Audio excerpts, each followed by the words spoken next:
Bonjour tout le monde et bienvenue à un autre épisode de Politiquement parlant. C'est le balado politique avec Salim Idrissi et Georges Tsantrizos. Merci d'être là, on vous apprécie énormément. Et on vous invite évidemment à aller nous suivre sur toutes les plateformes de réseaux sociaux, sur YouTube. S'il vous plaît, on est en train de grandir cette chaîne-là, grandir la communauté sur cette plateforme-là. On est sur Facebook, on est sur Twitter, sur Instagram, on est littéralement partout. Allez nous suivre, abonnez-vous et on vous remercie pour ça. Salim, comment ça va? Ça va bien? Ça va bien, merci. Et toi? Ça va super bien. Tout à coup, on a dû sortir nos hoodies. Ça commence à faire un peu froid. L'automne commence à montrer le bout de son nez, là, effectivement. Au moins, on a eu une bonne semaine. Non, c'est vrai. C'est vrai, effectivement. Mais George, juste avant qu'on débute, j'aimerais remercier aussi les quelques personnes qui soit nous connaissent directement puis nous envoient des messages textes, des encouragements. J'ai reçu des appels. J'ai mangé avec quelqu'un récemment qui m'a dit « Oh, j'écoute religieusement votre podcast dans la voiture. » Écoute, honnêtement, j'ai trouvé ça bien agréable, bien sympathique. Je sais aussi qu'il y a des gens qui ont écrit sur la page de Facebook auquel tu as répondu, je crois, etc. Donc, merci à tout ce beau monde-là qui nous écrivent et qui nous soutiennent. Et on rappelle, nous, qu'on fait ça avec plaisir et en toute humilité, c'est-à-dire sans prétention. Voilà. Oui, exactement. Puis, c'est ça. Donc, et continuez à nous envoyer des messages si vous avez des questions. Il y avait un petit jeune qui voulait savoir comment s'impliquer. Puis, il a eu le courage de nous envoyer un petit message. Puis, ça fait du bien. Mais absolument. En plus, c'est pas nécessairement quelqu'un avec qui on partage nécessairement les idées, mais il apprécie le fait qu'on soit capable d'apprécier les différents courants, les différents partis politiques, les différentes positions et d'apprécier et d'être capable d'être neutre aussi par moment. Et donc, voilà, donc c'est très bien. On est très heureux que ces gens-là nous écrivent.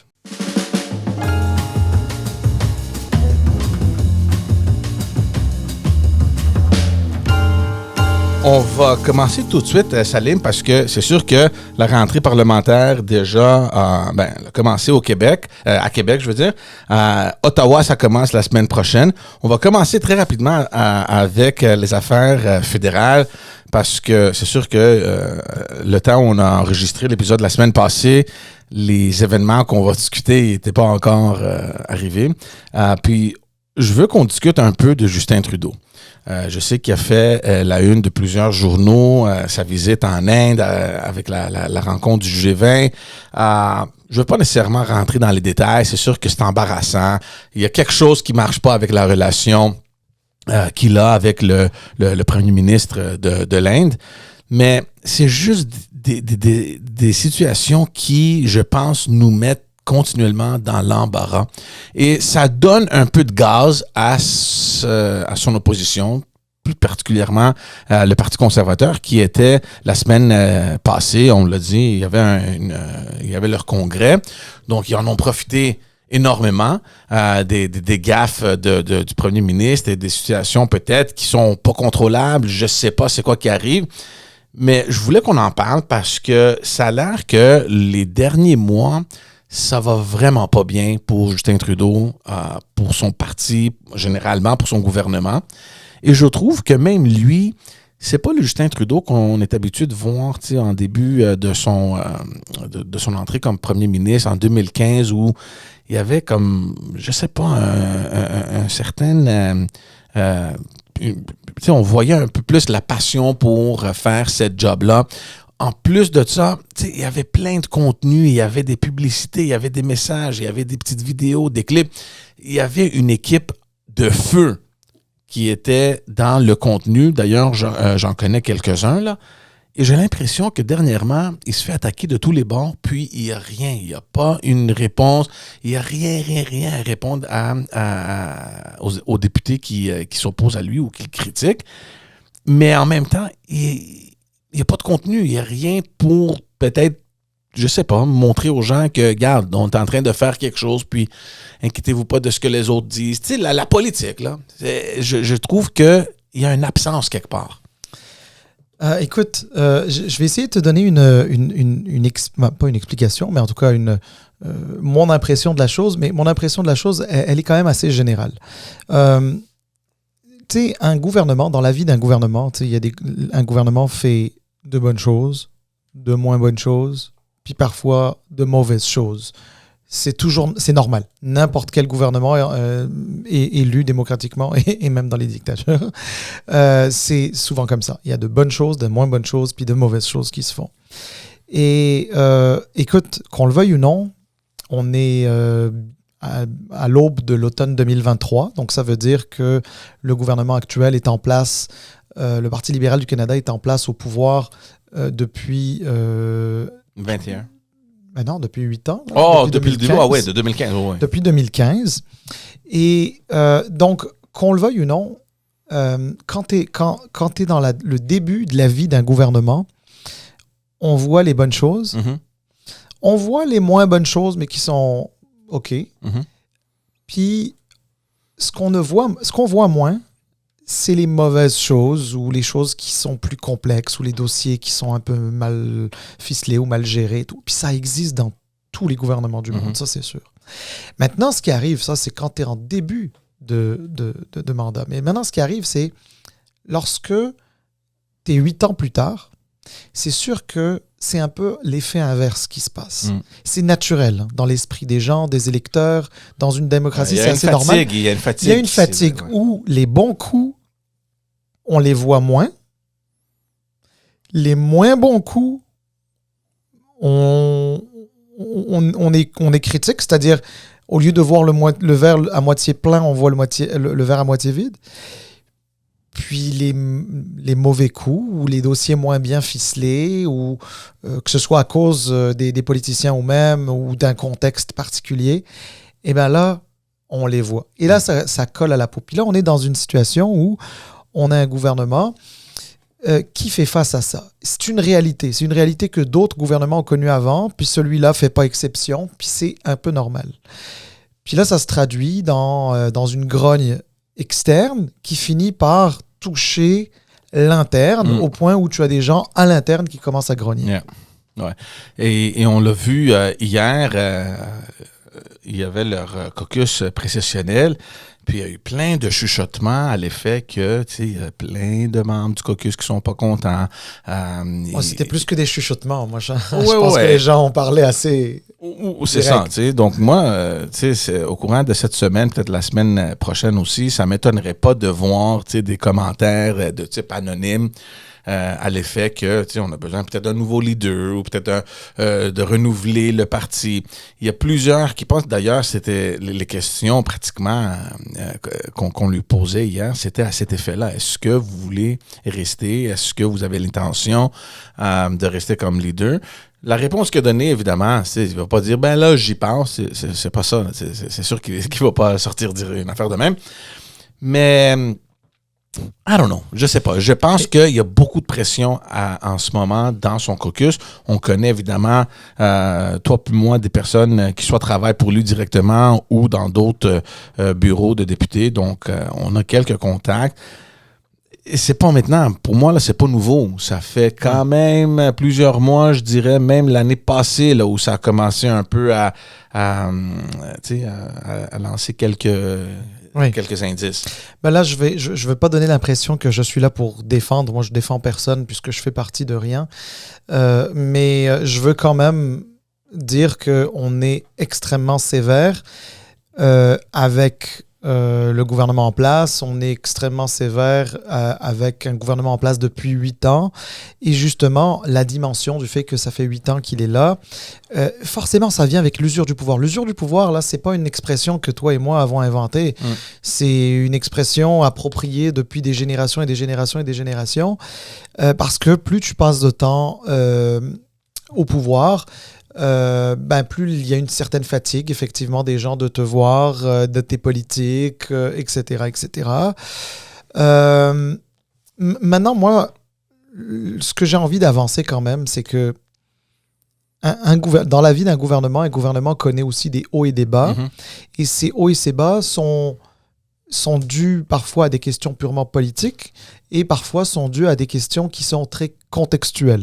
Donc, qu'on le veuille ou non, il y a eu une pandémie.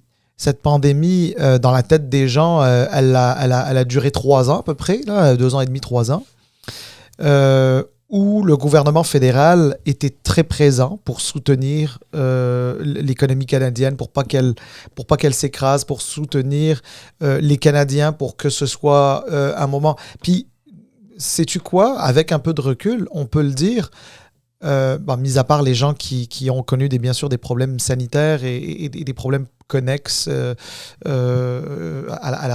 la pandémie, mais d'une manière générale, et là vraiment je généralise parce que tout le monde ne l'a pas eu facile, mais d'une manière générale, le gouvernement fédéral avec les provinces sont arrivés, enfin lui est arrivé avec les provinces aussi bien sûr, à maintenir une certaine stabilité.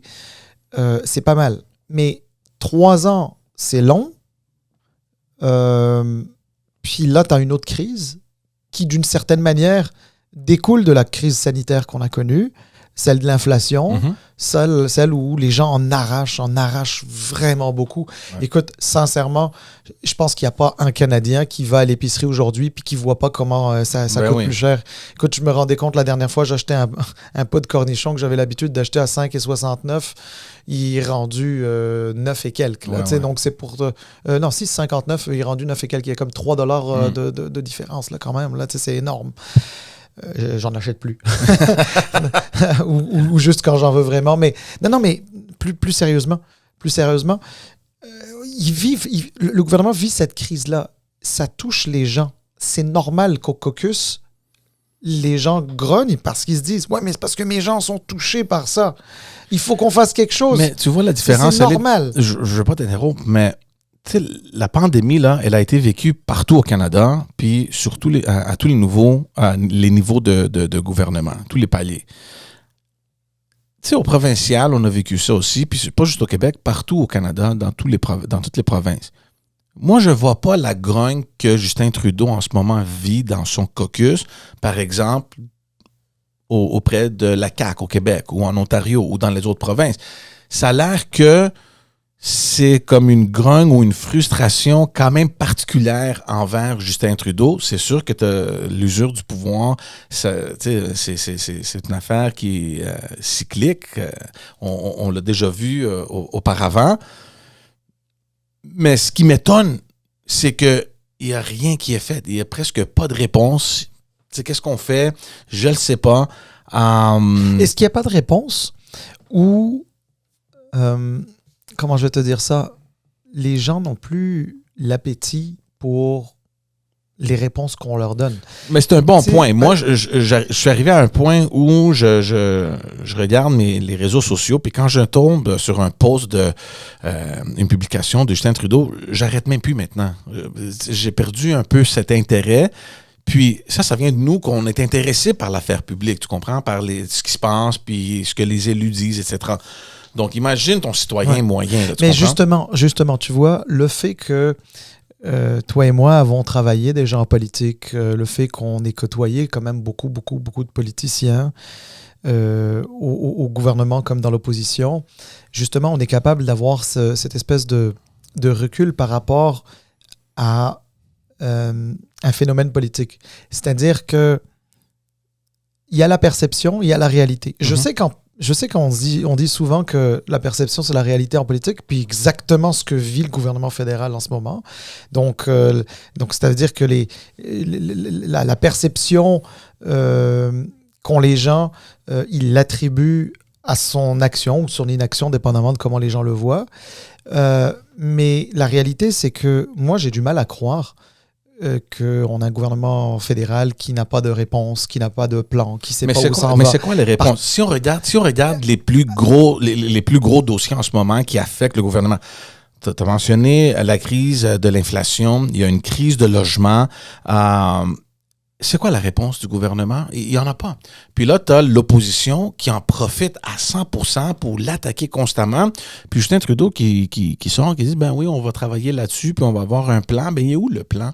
Tu sais, justement, qu'est-ce que tu vas faire dans le secteur du logement? Les prix sont ridicules. Il n'y a personne qui peut s'acheter une maison aujourd'hui. Tu sais, l'économie, je ne sais pas où elle s'en va. Il y a une responsabilité, évidemment, comme gouvernement, puis il n'y a pas de réponse. Moi, je ne sais pas. C'est quoi le plan? Moi, je peux te répondre juste d'un point de vue macro, si tu veux, dans le sens que si on vient le voir d'un point de vue politique, l'usure du pouvoir fait en sorte qu'il y a un gouvernement qui est plus malmené, à la fois par les oppositions, les médias, certains groupes dans la société civile, etc. Ça se peut bien. C'est tout à fait... moi, je pense pas qu'il y a... je ne pense pas qu'il y ait rien qui se passe. Il y a des budgets qui ont été annoncés, dans lesquels il y a de l'argent. Puis tu le sais, hein, comment ça se passe. C'est pas vrai que quand tu l'annonces dans ton budget en claquant des doigts, il y a des choses qui se font. Ça prend un certain temps pour déployer les programmes, les projets, etc. Enfin bref, ça prend un certain temps. Bon, maintenant, à la question de est-ce que ça devrait peut-être aller plus vite pour que ça réponde davantage aux besoins, mais évidemment, je veux dire, à un moment donné, tout le monde voudrait régler une crise avant même qu'elle n'existe. Tu as une crise d'inflation, t'aimerais ça au moment même où tu as pensé à une solution, que la solution fasse effet. Mais la réalité, on la sait tous, c'est que ça met du temps. L'important, c'est de les mettre en place. Maintenant, c'est sûr que d'un point de vue politique, si tu as une population qui est un peu fatiguée de certaines politiques ou de certaines approches, etc., à un moment donné, il va y avoir des élections, puis la population va décider si elle va maintenir ce gouvernement parce qu'elle considère que c'est encore ce gouvernement qui va régler ça, ou va faire élire un autre des partis politiques présents à la Chambre des communes. Mais justement, parlons-en, parce que c'est justement le point que je voulais faire, c'est que on voit plus cet esprit de combattant là, de Justin Trudeau qu'on avait l'habitude de voir. Puis, on se demande, puis moi aussi, si il y a du gaz dans le réservoir pour faire une autre campagne. Lui, il dit qu'il va demeurer en poste. On l'a déjà discuté dans d'autres épisodes. Puis je suis d'accord avec toi, je vois pas comment il peut démissionner de son poste alors qu'il reste peut-être 2 ans avant la prochaine élection fédérale. Il va vraiment mettre son parti dans une position très difficile, bien que, j'avoue, il y a plusieurs, peut-être dans son caucus, qui aimeraient prendre sa place. Ça, on le sait, puis c'est toujours le cas en politique anyway. Mais je me demande, puis on le voit dans les journaux, est-ce qu'il reste du gaz à Justin Trudeau? Est-ce qu'il a ce qu'il faut pour vraiment se lancer en campagne électorale, ou est-ce que son opposant principal, hein, est-ce que Poilievre lui est rentré vraiment dedans, là, fort? Mais alors regarde, déjà il faut se rappeler d'une chose qui est très importante, c'est que quand tu te fais élire suite à une élection, tu as un mandat de 4 ans. C'est un mandat de 4 ans dans lequel on te demande de faire des choses. En fait, tu fais des promesses en campagne électorale, tu te fais élire sur un programme, puis là, tu as 4 ans pour mettre en place ton programme. Là, tu peux te faire réélire une autre fois, etc., etc. Là, en ce moment, c'est le 3e mandat du premier ministre Trudeau. Comment je veux dire ça? C'est minoritaire, donc on ne sait pas si c'est un 4 ans au complet ou non, mais en tout cas, il a 4 ans. Il a 4 ans. Ensuite, est-ce que quelqu'un va vouloir faire tomber le gouvernement? Est-ce que les partis d'opposition vont faire tomber le gouvernement? Ou est-ce que le gouvernement va décider de déclencher ses élections lui-même? Bon, l'avenir nous le dira. Mais tu as 4 ans. Que tu sois gagnant, c'est-à-dire que tu sois dans une bonne position pour gagner les prochaines élections ou non, ton mandat, il faut que tu le finisses et que tu fasses ce que tu as à faire dedans. Donc là, tu sais, par exemple, quand tu me poses la question, est-ce que Justin Trudeau a encore du gaz? Tu sais, moi, j'ai envie de te dire, je sais pas s'il a du gaz. Mais il n'a pas le choix. Mais il a du temps pour faire ce pourquoi. Ensuite, on peut, regarde, peut-être qu'il les perdra les prochaines. Je le sais pas, on le sait pas. Mais et s'il les perd, ben, il aura fait les mandats qu'il avait à faire et il aura eu le temps de faire ce qu'il pensait être bon pour le pays et ce pourquoi il s'est fait élire. Tu sais, je te rappelle un truc. Philippe Couillard, par exemple, au provincial, là, je fais un saut au provincial, mais c'est pour faire un parallèle. Philippe Couillard, il y a, je pense, 85% ou plus de ses promesses électorales de 2014 qu'il a livrées. Puis en plus, elles étaient méchamment compliquées à livrer. C'est rigueur budgétaire, on lui a collé l'étiquette de l'austérité, puis il fallait faire le ménage dans les finances publiques, etc. Les gens ont voté pour ça, les gens, il n'y a pas menti, hein, il n'y a pas réservé de surprise. Alors, est-ce que ça fait mal? Ben oui, c'est sûr que ça a fait mal. Est-ce que dans la communication, il y avait des manques? Oui. Enfin bref, on peut refaire le procès des années Couillard, mais la réalité, c'est que Couillard a livré la marchandise. Mais écoute, il ne s'est pas fait réélire. Mais il a eu son mandat. Il a fait son 4 ans et des poussières. Là. Il a fait ce qu'il avait à faire. Ensuite, les Québécois ont décidé que, OK, on va prendre une autre trajectoire, on va prendre une autre direction. Et ils ont élu M. Legault et la Coalition Avenir Québec. Ouais. C'est sûr que, n'oublions pas une chose aussi, hein, on est en politique. Puis, on est en train de voir les sondages maintenant qui, pendant des semaines, continuent à montrer un parti conservateur du Canada qui ne fait qu'augmenter dans l'appréciation des électeurs. D'ailleurs, je pense aujourd'hui, ce matin, il y a eu un autre sondage, je pense, Abacus, qui a donné 15 points d'avance, je pense, à Pierre Poilievre. Mais t'as raison, les élections peuvent être étirées jusqu'en 2025. C'est Justin Trudeau qui décide, puis d'ici là, il y a plein de choses qui peuvent arriver. Ben, c'est pas tout seul qu'il décide. Hein. On s'entend qu'on est actuellement dans une forme de cohabitation, de coalition. Il y a l'entente avec le NPD, mais on s'entend que cette entente-là, moi, je vois mal comment le NPD peut être celui qui va briser l'entente parce qu'il est dans la meilleure position qu'il aurait pu espérer. Il y a cette entente-là où il peut glisser quelques politiques, puis ils l'ont déjà fait avec les soins dentaires, je pense, ou whatever. Ben oui, mais moi, regarde, c'est bien que tu en parles. Parce que tu as tout à fait raison. Je pense que autant les libéraux y ont trouvé une bonne façon de stabiliser le gouvernement dans cette alliance avec le NPD, autant le NPD a aussi trouvé un moyen de faire avancer un peu son agenda, etc. Sauf que, attention, c'est à double tranchant.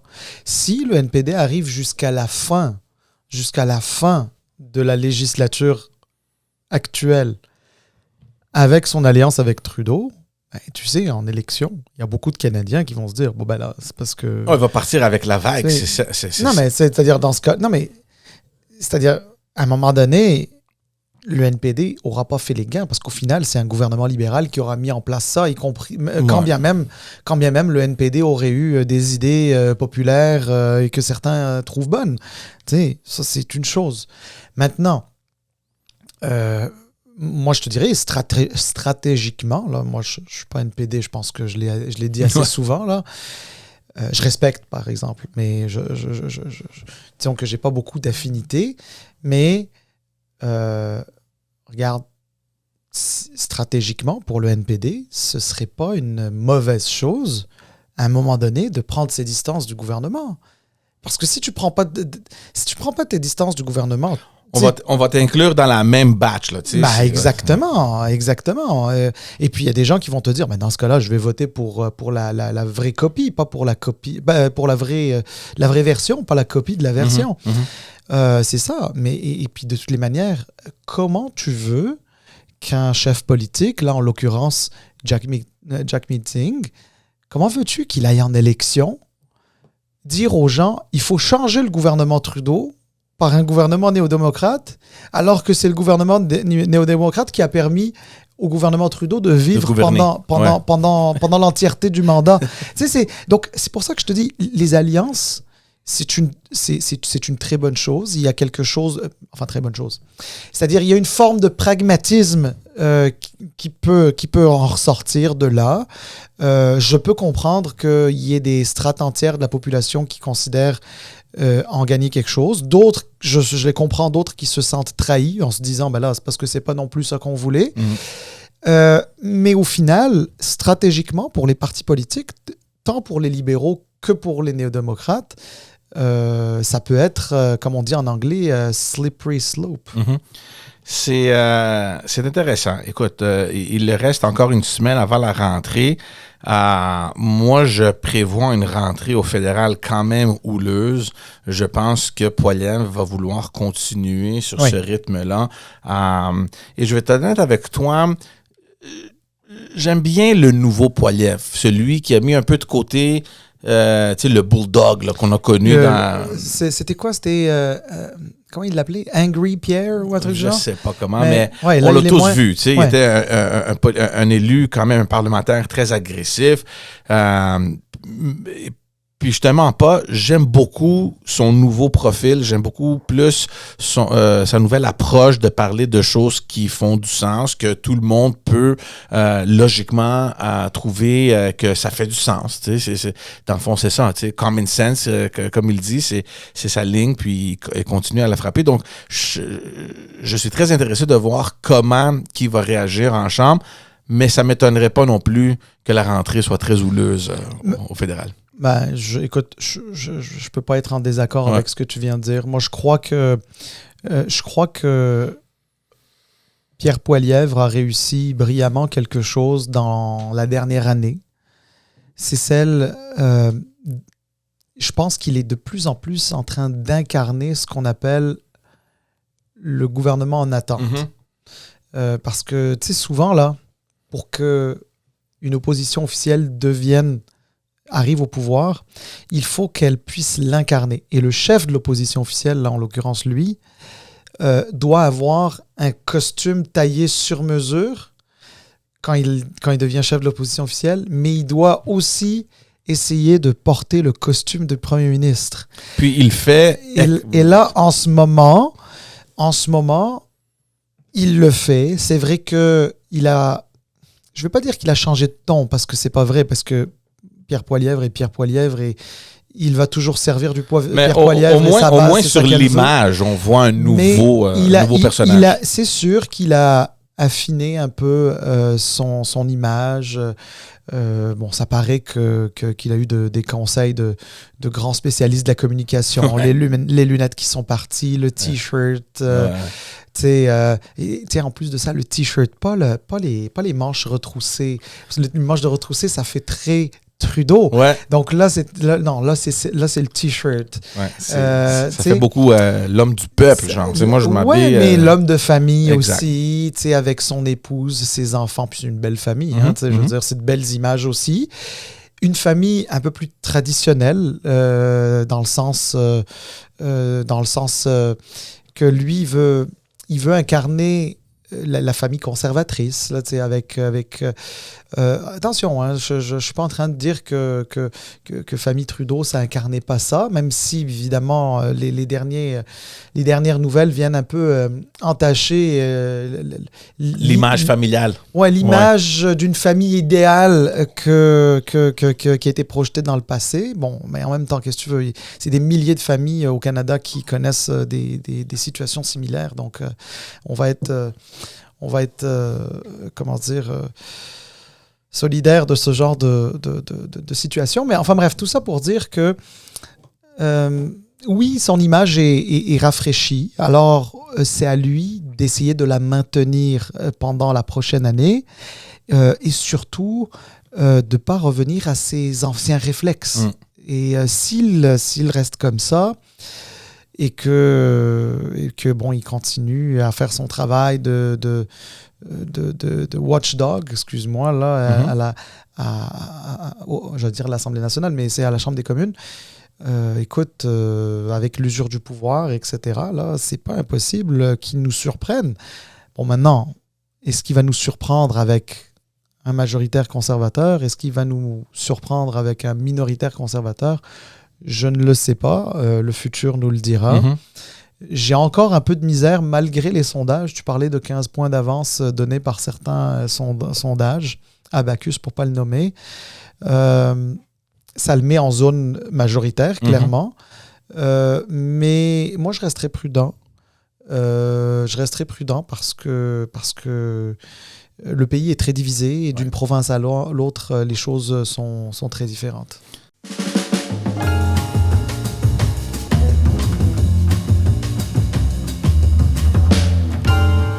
Passons maintenant au Québec. La rentrée parlementaire a eu lieu cette semaine. Plusieurs choses à discuter, notamment je veux qu'on discute un peu des sujets qui seront comme des hot topics, là, tu sais, qu'il va falloir qu'on suive un peu de près. Déjà, ça a commencé, évidemment.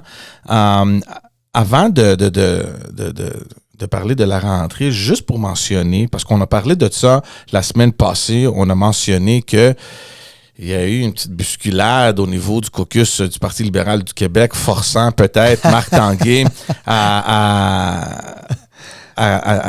dire clairement ses intentions quant à la course à la chefferie. Est-ce qu'on y voit plus clair, là? Honnêtement, moi, ce que j'ai remarqué, c'est un caucus qui semble être plus organisé, qui semble être... Ah oui? Regarde, ça fait juste 2 jours. Non, là, non, je sais c'est pas. bon. Mais... j'ai pas l'impression c'est pas ce caucus qui semblait un peu perdu, qui fait quoi, qu'est-ce qu'on fait, comment on réagit, blablabla. Peut-être qu'ils ont pris le temps nécessaire durant l'été et avec la déclaration de Marc Tanguay, bon, ben là, on a un chemin qu'on peut paver. Et déjà, la rentrée qui commence cette semaine, on a plusieurs conférences de presse, puis on continue à attaquer le gouvernement. Puis je reviens à ce qu'on avait dit juste avant de quitter pour l'été, où tu avais mentionné que, tu sais, on voit peut-être l'armure de la CAQ. Une fissure? Ouais, une petite fissure. Puis j'ai l'impression que les libéraux, ben c'est sûr que chaque groupe parlementaire vont vouloir continuer à percer cette armure-là. Mais d'après ce que j'ai vu, c'est bien parti. Pas juste pour les libéraux, mais pour tous les partis, mais spécifiquement pour les libéraux, parce que nous, on en parle beaucoup. Il y avait un sentiment, tu sais, ils semblaient être vraiment perdus dans leurs affaires. Et c'est ça, j'ai l'impression que peut-être ils sont sur un bon chemin. Reste à voir, évidemment. Il y a une course, évidemment, j'espère, bientôt, qui va venir. Et ben c'est ça. Donc moi c'est la petite remarque là, que j'ai vue durant ces 2-3 premières journées. Ben écoute, tant mieux si c'est déjà perceptible. Donc parce que bon, effectivement, il faut tirer profit des nouvelles contingences, des nouvelles situations. Marc Tanguay a annoncé qu'il n'irait pas à la course à la chefferie, donc il va se consacrer pleinement et uniquement à son rôle de chef par intérim. Alors peut-être qu'il y a des ajustements qu'il apporte. Pour être très honnête, moi, j'ai rien vu de spécial parce que je considère que c'est encore un peu tôt, parce que la semaine, c'est juste la première semaine. Oui, c'est tôt. C'est juste que ce que je voulais dire, c'est que il y a un sentiment que il y a une organisation au moins qu'on ne voyait pas avant. C'est ça que... Ouais. Peut-être. Mais par contre, c'est sûr que ce que j'ai envie de te dire, c'est que les machines à rumeurs, etc., ça s'est pas arrêté. Ça. Non. Ça s'est pas arrêté. Est-ce qu'on va avoir un candidat ou plutôt une candidate surprise? Tu parles évidemment de Marois. Écoutez. Marois Risky. Marois Risky. On en a déjà parlé. D'ailleurs, parmi les rumeurs qui circulaient, elle était la première à sortir, renoncer à la course à la chefferie. Elle a fermé la porte déjà tôt, là, je pense que c'était au mois de mars ou avril, peut-être fin avril, début mai. Bien avant André Fortin ou Monsef Déragi. Fred Beauchemin, ben, on entend toujours. On a dit ce qu'on pense dernier épisode. Mais là, je ne sais pas si c'est l'effet de la rentrée? Parce que, honnêtement, là, les 2-3 derniers jours, Marois Risky, she's on beast mode. Là, elle, je sais pas qu'est-ce qu'elle a fait durant l'été, je sais pas quelle sorte de préparation elle a faite, mais elle est sortie contre Drainville comme, like, wow! Tu sais, les clips qui sortent, I'm like, what? Bah non, mais regarde, soyons honnêtes, soyons clairs. Marois Risky est plutôt efficace. Oh my God, yeah. Elle est plutôt efficace. Puis surtout en éducation, elle connaît bien ce domaine-là, puis c'est une adversaire. Sais-tu quoi? Je vais être même un peu généreux avec elle. Moi, je pense pas que ce soit juste une question que c'est un dossier qu'elle connaît bien. Parce que d'abord, l'éducation, c'est pas l'enseignement supérieur. Elle, c'est surtout l'enseignement supérieur qu'elle connaissait. Donc, l'éducation, c'est quelque chose qu'elle a découvert et qu'elle a travaillé, puis elle est efficace. Mais je pense que Marois Risky, on peut lui donner un autre dossier, puis elle pourrait être efficace. Pourquoi? Je suis d'accord. Parce qu'elle est punchée. Parce qu'elle a le sens de la clip et parce qu'elle aime les caméras, là, on va le dire. Là, je veux dire, si c'est pas une Kid Kodak, on n'est pas loin de ça. Elle est très à l'aise devant la caméra, elle est éloquente, elle s'exprime bien. Écoute, elle a énormément de qualités. C'est pas pour rien que elle fait partie des députés libéraux les plus connus. C'est pas pour rien que dans les sondages, c'est celle qui récolte le plus d'appui dans une éventuelle course à la chefferie du Parti libéral du Québec. Donc, écoute, franchement, elle a toutes ces qualités-là. Bon, maintenant... Mais là, c'est ça. Il y a plein de journaux, des journalistes qui ont sorti, tu sais.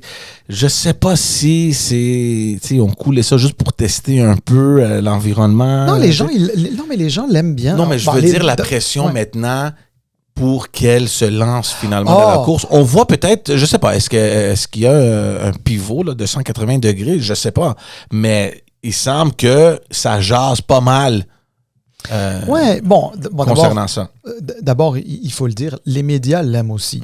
Donc, toutes les plateformes médias, toutes les chaînes et tous les médias confondus, écrits, radio, télé, les gens l'aiment. Alors, effectivement, disons que elle est sollicitée, puis les gens ont leur opinion sur elle et elle a impressionné un certain nombre de personnes. Et ces gens-là se disent, tiens, pourquoi pas elle? De toutes les manières, il y en a pas nécessairement d'autres. Il y en a un autre au minimum. Là. Il faut respecter sa démarche qui est très sérieuse et qui est très intéressante. Mais ce que je veux dire par là, c'est que les gens n'ont deux yeux que pour Marois Risky actuellement lorsqu'ils pensent au PLQ. Ça, c'est une réalité. Bon, maintenant, il y a l'autre réalité. L'autre réalité, c'est... D'abord, il y a un positionnement idéologique où est-ce qu'elle va être en mesure d'aller rassembler le maximum de libéraux parce que le positionnement idéologique qui lui est attribué, à tort ou à raison, je dis bien à tort ou à raison, est un peu éloigné de ce que la majorité des membres actuels ont connu dans les années 2000. Donc, on n'est pas dans un PLQ de Jean Charest, on n'est pas dans un PLQ de Philippe Couillard. On serait dans une sorte de PLQ... On serait même pas dans un PLQ Bourassa, on serait dans un PLQ très spécifiquement Marois Risky. Puis c'est correct, ça, en politique, c'est aussi comme ça. La couleur du chef ou de la chef compte pour beaucoup. Il y a ça, puis il y a aussi la dimension aussi personnelle. Je pense que, puis je crois pas révéler quoi que ce soit, mais je l'ai entendu à la radio elle-même dire que elle a une jeune famille et potentiellement cette famille s'agrandirait et que c'était pas nécessairement dans ses plans. Pas dans ses plans, mais parce que ça irait pas. Je veux dire. Dans ses priorités. C'est pas ses priorités, mais tu sais, je veux dire, être chef d'un parti politique, chef de l'opposition officielle, en passant, le chef de l'opposition officielle, c'est probablement la job la plus dure de la politique québécoise et sans doute canadienne aussi. Dans le système de parlement de tradition britannique, qu'on appelle le système Westminster, le chef de l'opposition officielle, c'est un rôle d'une ingratitude incroyable et qui est très, très, très, très, très dur à porter. Ouais, non, c'est sûr que l'aspect familial pèse beaucoup. Puis, regarde, je sais pas, tu sais, évidemment, c'est sa décision. Je trouve ça quand même intéressant que, the tables have turned, comme on dit. Tu sais, finalement, qu'est-ce qui se passe à l'intérieur? Est-ce qu'il y a des collègues qui lui disent, regarde, Marouane, on est là pour toi, on va t'appuyer, vas-y. Je sais que dans un article que j'ai lu, il y a André Fortin qui est sorti dire, ben oui, Marois Risky ferait une excellente chef. Oui, mais tu vois, moi j'ai envie de te dire, regarde, je pense à haute voix. Moi, j'ai souvent dit, même dans ce podcast-là, moi je ne crois pas aux coïncidences en politique. Je n'y crois pas. Est-ce que ça peut exister? Il y a des gens qui vont te dire oui. Moi, je n'y crois pas. Alors, je ne vais pas te dire que... De là à te dire que c'est stagé, puis que c'était voulu, etc., qu'un député dise qu'elle ferait un très bon chef, une très bonne chef. Non, je ne vais pas aussi loin que ça. Mais pour moi, il n'y a pas de... Il y a pas de coïncidence en politique. Non, je suis d'accord avec toi, mais... Moi, que les gens veulent une Marois Risky se lancer dans la course, surtout ses collègues en chambre, je le comprends. Tu as dit clairement que c'est une parlementaire qui est très efficace, puis je suis certain que même ses collègues partagent cet avis-là, puis voudraient peut-être quelqu'un qui va mettre le gouvernement un peu dans une situation difficile. Peut-être qu'elle est en bonne place de le faire. L'autre chose que je pense, c'est est-ce qu'il y a une... je sais pas comment on dit ça en français. Are they desperate? Est-ce qu'ils sont arrivés à un point où... Est-ce qu'ils sont désespérés? Désespérés, que peut-être qu'on n'aura pas d'autres, ou, regarde, on a besoin d'une course cette fois-ci. On prévoit sûrement que Frédéric Beauchemin va se lancer. On peut pas avoir un autre couronnement. Qui d'autre qui va se lancer? On a besoin de cet échange d'idées. On a besoin d'avoir un débat. Est-ce qu'on revient en arrière pour dire, regarde, qui pourrait être ça? Qui pourrait le faire? Ben, regarde, la plus populaire, c'est Marois. Ben, on va l'approcher, puis on va la relancer, puis on va voir ce que ça va donner. Je sais, regarde, je sais pas. Je ne crois pas que ce soit une question de désespoir parce que, tu sais, il n'y a pas une force vive au parti qui décide, dans un parti politique, il n'y a pas une force vive qui dit « OK, là, on va aller voir un tel ou un tel juste pour avoir une course. » Puis non, il y a des gens qui s'organisent, il y a des gens qui veulent une course, donc ils vont essayer de s'assurer d'avoir au moins un autre candidat ou une autre candidate dans cette course-là. Parce que moi, je suis juste parti du principe que Frédéric Beauchemin y allait. Là, donc, donc ça prend une deuxième personne. Mais tu sais, si Marois Risky, son objectif à court terme, c'est de prioriser sa famille, sachant qu'elle fait déjà beaucoup de sacrifices, parce que déjà, en étant députée d'opposition, c'est énorme. Imagine ce que ce serait d'être, en plus, d'en être la chef. Donc, écoute, si c'est sur ça qu'elle veut se concentrer, écoute, c'est une bonne raison, j'ai envie de te dire. Mais chose certaine, c'est que avec ses entrevues, elle a montré que son intérêt... Non, mais c'est-à-dire, quand bien même ce ne serait pas son intérêt pour cette fois-ci, on comprend... L'intérêt a toujours été là, Salim. Ben oui, c'est ça. L'intérêt est toujours là. Exactement. Mais attention, là, parfois en politique, d'avoir trop d'intérêt. Tu sais, Denis Coderre, là, je ne sais pas si tu te souviens. Denis Coderre, on savait qu'il voulait être chef. Il a toujours voulu être chef. Son objectif était d'être chef. Et à un moment donné, ça lui a joué des tours. Ça n'a pas été en sa faveur. Et c'est exactement ce que je suis en train de dire. Non, mais Marois Risky, son nom a même circulé en 2018. Je me rappelle très bien. Puis tout le monde dit elle vient juste de rentrer. C'est une recrue. Quand même de l'ambition, la fille. Je me rappelle. Donc, oui, l'intérêt a toujours été là. Puis peut-être que ça va demeurer, je ne sais pas. Mais je suis d'accord avec toi. C'est pas une décision facile, surtout quand il y a une décision qui, d'après moi, est beaucoup plus importante, qui est celle des priorités familiales. Donc, on va voir. Mais je trouve quand même intéressant que, il y a peut-être un autre joueur qui rentre dans l'équation. On verra. En tout cas, moi, j'aimerais pas être le prochain chef du Parti libéral du Québec et de savoir que Marois Risky veut tellement être chef parce que ça va...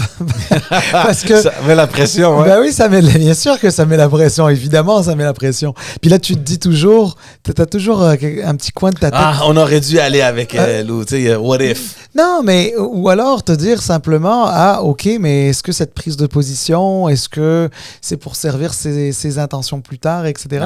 Tu sais, non, mais... Tu sais, en politique, c'est pour ça qu'il faut être... Tu sais, parfois, en politique, il faut être discret. Est-ce que tu dis ça à cause de la sortie d'André Fortin qui dit « Ah oui, moi, je pense bien que Marois Risky ferait une bonne chef. » Est-ce que tu penses qu'il prévoit peut-être, quelque chose qui va servir plus tard? Non, pas juste de ça. D'abord, parce que je ne sais pas vraiment qu'est-ce qu'il y avait dans la tête d'André Fortin lorsqu'il disait ça. Est-ce que c'est... Je veux dire... Est-ce que c'est quelque chose qu'il voulait dire parce qu'il avait vraiment envie de le dire? Est-ce que c'est parce qu'on l'a pogné puis qu'il ne savait pas quoi dire sur le moment? Est-ce que c'était préparé? Est-ce que c'était pas préparé? J'ai aucune idée. Je le saurais probablement jamais. Mais ce que je peux te dire, c'est que son entrevue avec Patrick Lagacé, Marois Risky, son entrevue avec Patrick Lagacé, tu sais, on voyait bien qu'elle est tiraillée. Tu sais, évidemment, c'est important pour elle, la famille, mais en même temps, elle le veut tellement, puis elle voit comme quoi elle est populaire, puis elle sait qu'elle est bonne, qu'elle est efficace, tu sais. Et donc, les observateurs internes comme externes au Parti libéral du Québec voient ça puis se disent « Oh, OK, de toute façon, elle, là, ça se voit qu'elle veut être chef. Ça sera peut-être pas pour cette fois-ci, mais si c'est pas pour cette fois-ci, c'est pour la fois d'après. » Et alors, la fois d'après, ça veut dire quoi? Ça veut dire qu'entre-temps, il y a un chef ou une chef. Je peux te dire que ce ou cette chef va devoir vivre avec une députée dans son caucus qui est populaire, qui est efficace et qui a de l'ambition. Puis l'autre chose aussi, puis on va dire ça rapidement parce que je veux qu'on passe aux autres sujets. Tu sais, la décision là, de te présenter dans la course à la chefferie, surtout dans l'état où se trouve actuellement le Parti libéral du Québec, moi, là, je peux gager ma maison qu'il n'y a pas un député du caucus libéral qui pense franchement que la prochaine élection, on va l'avoir. Peut-être qu'on va faire mieux, on ne sait pas, mais de gagner la prochaine élection, moi, je peux gager tout que le sentiment en général, c'est « forget it, God ». Donc, on va rester encore un autre mandat. Ça nous donne peut-être le temps de bâtir une meilleure équipe ou de nous préparer davantage. Donc, le calcul que doit faire peut-être, Marois Risky, c'est que, OK, là, je me lance dans la course. Est-ce que j'ai envie de rester en opposition pour peut-être un autre mandat ou une demi-mandat ou je sais pas trop quoi, puis faire une élection, puis est-ce que j'ai ce temps-là? Mais George, la beauté avec Marois Risky, c'est qu'elle a du temps. Elle, là, elle a 38 ans. C'est vrai, les jeunes. Elle a 38 ans. Les prochaines élections, c'est dans 3 ans. Elle n'en aura que 41. Et celle d'après encore, elle en aura juste 45. C'est... Alors, maintenant, à moins qu'elle, son objectif soit autre chose, là, une autre sorte de carrière, etc., c'est pas impossible, je le sais pas. J'ai aucune idée. Mais elle est jeune. Moi, je te dis pas... il faut qu'elle y aille, il faut pas qu'elle y aille. Là, c'est son entourage, les militants vont déterminer qui sera, d'abord si elle va y aller ou non, puis si elle va être chef ou pas. Mais elle a du temps. Elle a du temps. Tu sais, je vais te dire un truc. Le problème qu'il y a avec le PLQ en ce moment, c'est que la perception à l'extérieur, c'est que le caucus est là beaucoup pour ses propres intérêts, pour les intérêts des carrières respectifs. Entre celui qui a envie d'être chef par intérim, président de commission, président de l'Assemblée nationale, etc., etc. Les gens ont l'impression que le PLQ, c'est juste ça. Quand, à côté de ça, la coalition Avenir Québec, ils étaient 20 députés, puis ils étaient deuxième opposition, puis ils sont allés au pouvoir. Même chose pour les libéraux fédéraux à l'époque de Ignatieff, où ils étaient tombés en deuxième opposition. ils se sont rebâtis, puis là, on n'avait plus le sentiment que c'était des gens qui étaient là pour une ligne sur un CV. Puis ils ont pris le pouvoir en passant de deuxième opposition à pouvoir. Mais en ce moment, on sent chez Québec solidaire, alors qu'on soit d'accord ou qu'on soit pas d'accord, hein, tu le sais aussi ce que je pense de Québec solidaire, je suis moins d'accord, bien moins d'accord. Il reste que de la conviction à Québec solidaire, il y en a. On peut être parfois, on peut envoyer des messages contradictoires de temps en temps, mais il y en a de la conviction et des gens qui sont là par conviction. Il y a des gens au PQ, ils sont 3 en plus. Ils sont là aussi parce qu'ils le souhaitent, parce que sinon ils pourraient ne plus être là, puis le PQ n'existerait pas. Ils sont là. Le PLQ, les gens ont un peu cette impression que les députés sont là pour une ligne sur leur CV.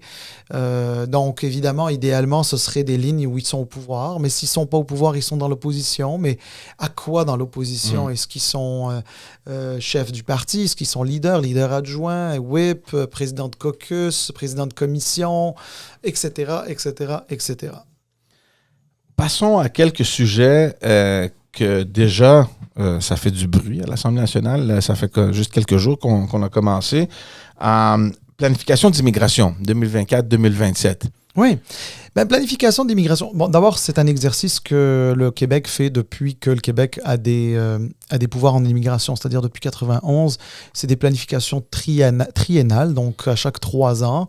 Étant donné que le Québec, on répétera jamais assez, le Québec est la seule province au Canada qui a le droit de choisir sa propre immigration, celle qui est dite économique, immigration économique. Il reste juste le regroupement familial et les réfugiés qui relèvent du gouvernement fédéral. Mais tout ce qui est économique, c'est le gouvernement du Québec qui gère ça. Et moi, je trouve ça très intéressant. Christine Fréchette, la nouvelle ministre de l'Immigration, a amené une certaine fraîcheur à la Coalition Avenir Québec sur la question de l'immigration. La CAQ a démontré qu'elle était un peu moins idéologue sur la question. S'est ouverte à ça après s'est fait élire sur le dos de l'immigration et de l'identité, etc. A compris que, écoute, au-delà des questions identitaires où on peut parler de manière civilisée, eh ben, il y a des besoins en termes de marché du travail qui sont très importants. Il y a la nécessité de garder une certaine démographie à la fois un peu plus jeune et à la fois un peu plus grande pour notre poids politique dans la Fédération canadienne.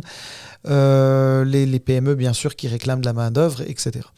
Donc, c'est intéressant. Bon, ça va être intéressant de voir parce que là, la CAQ a finalement décidé de monter ce qu'on appelle les volumes d'immigration. Mais c'est ça, on est loin de leur promesse électorale. Ah, exactement. On parlait M. Legault parlait de la louisianisation du Québec.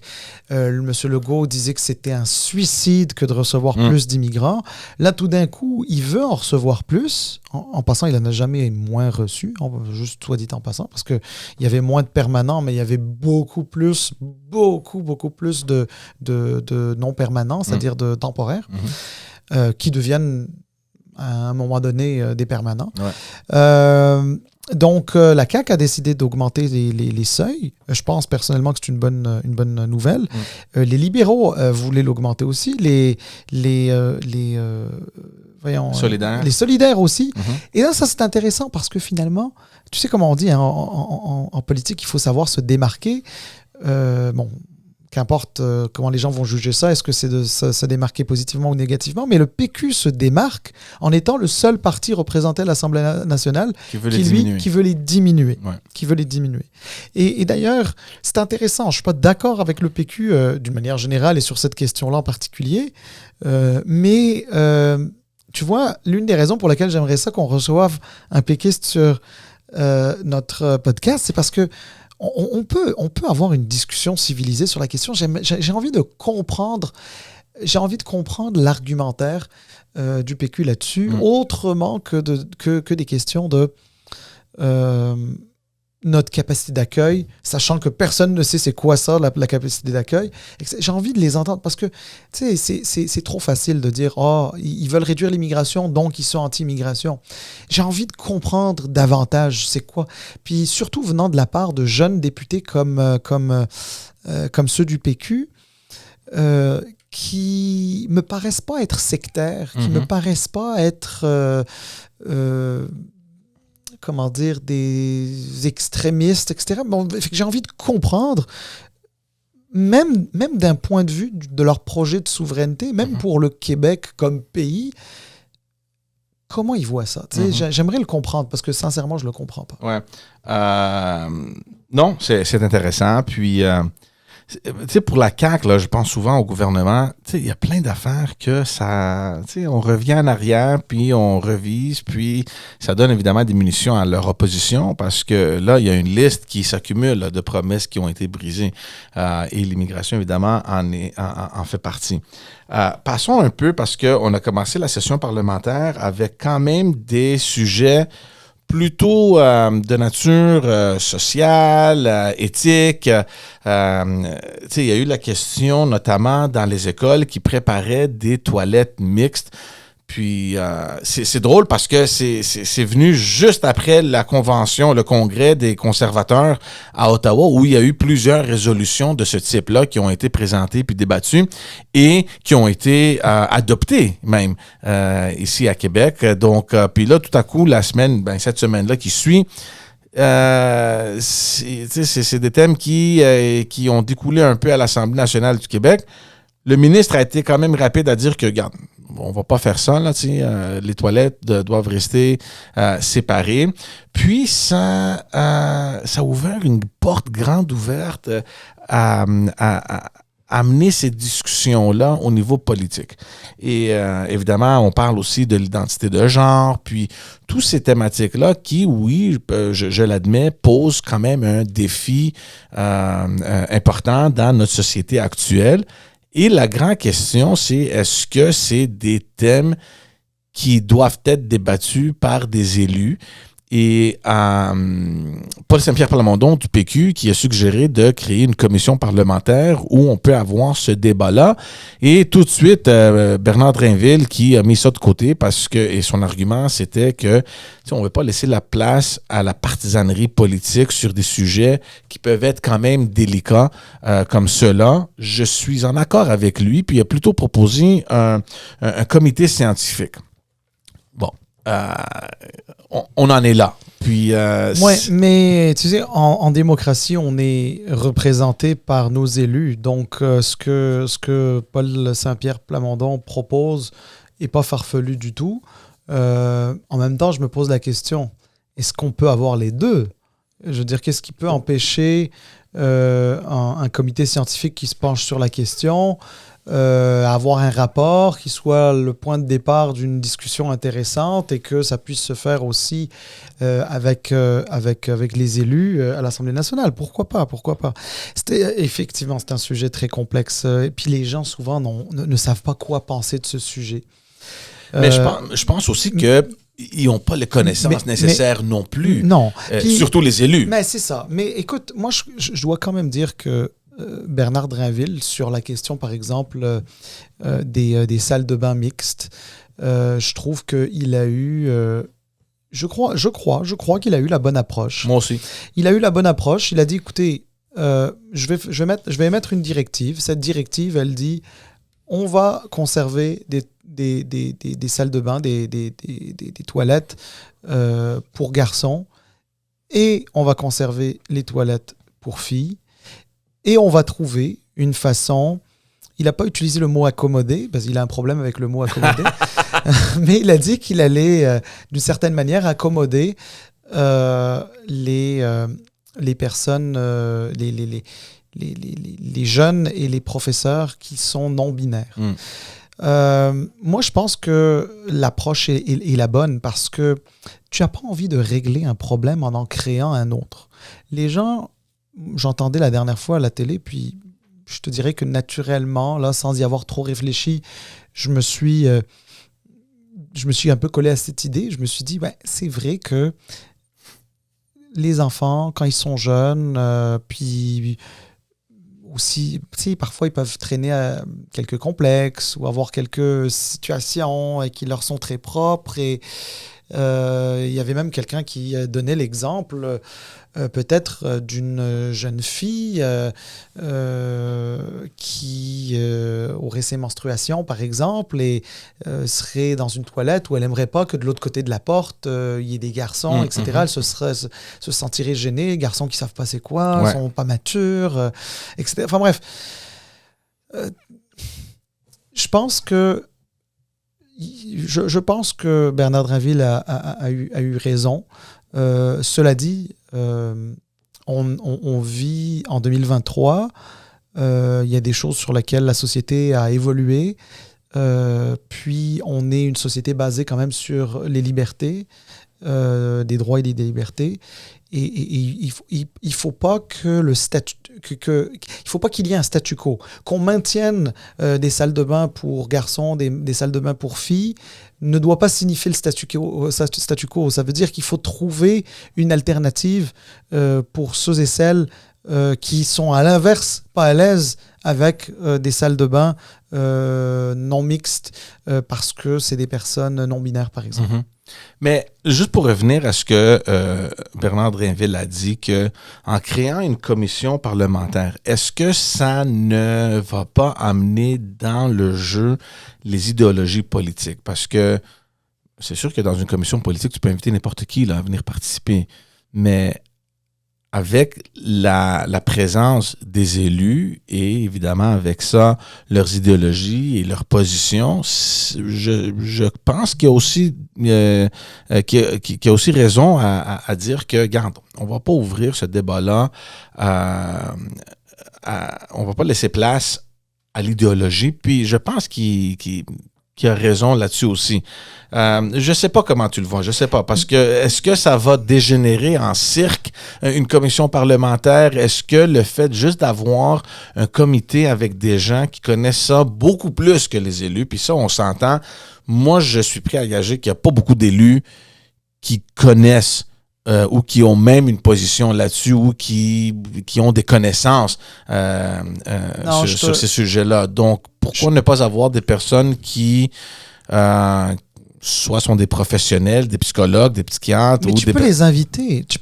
C'est-à-dire, je suis d'accord avec toi. Hein. En plus de ça, les élus sont souvent super généralistes, puis souvent doivent traiter de choses dont ils n'ont pas nécessairement d'expertise. Et tant mieux, hein, parce que la démocratie, on n'envoie pas juste des spécialistes à l'Assemblée nationale. Mais ce que je veux dire par là, c'est que moi, je pense que l'un n'exclut pas l'autre. C'est-à-dire que quand on parle de commission parlementaire, c'est pas juste un trip de parlementaires entre caquistes, libéraux, solidaires et péquistes qui vont se retrouver, puis vont commencer à jaser, puis refaire le monde, puis voir moi je suis d'accord, moi je suis pas d'accord, moi je suis d'accord avec ci, mais pas avec ça. Non. Une commission parlementaire peut faire en sorte de... Ça peut faire il peut y avoir des auditions, hein, c'est-à-dire on peut écouter des spécialistes, des scientifiques, des sociologues, enfin bref, tout un tas de... Donc, c'est quoi la différence que propose Bernard Drinville? La différence, c'est que quand tu mets un comité, que tu mets en place un comité, c'est l'inverse. C'est-à-dire là, au lieu d'avoir une commission parlementaire où tu invites des spécialistes, c'est une gang de spécialistes qui se rencontrent, chacun sur un sujet pertinent à la discussion et dont ils ont l'expertise, pour en arriver à un rapport. Le problème du rapport, c'est qu'à un moment donné, une fois que le rapport est pondu... tu fais quoi? Non, mais c'est ça, tu fais quoi? C'est-à-dire, si tu l'adoptes, on va dire « Ah, mais vous n'avez pas vu le revers de la médaille. » Si tu ne l'adoptes pas, on va te dire « Mais là, tu as des spécialistes qui t'ont dit d'adopter les mesures, etc. puis tu ne l'as pas fait. » Donc, on est dans une situation de « damn if you do, damn if you don't ». C'est pour ça que moi, je crois que le rapport scientifique, le comité scientifique avec un rapport, c'est une bonne idée. Mais la bonne idée, c'est-à-dire que le rapport doit servir d'un point de départ pour une discussion avec les gens politiques.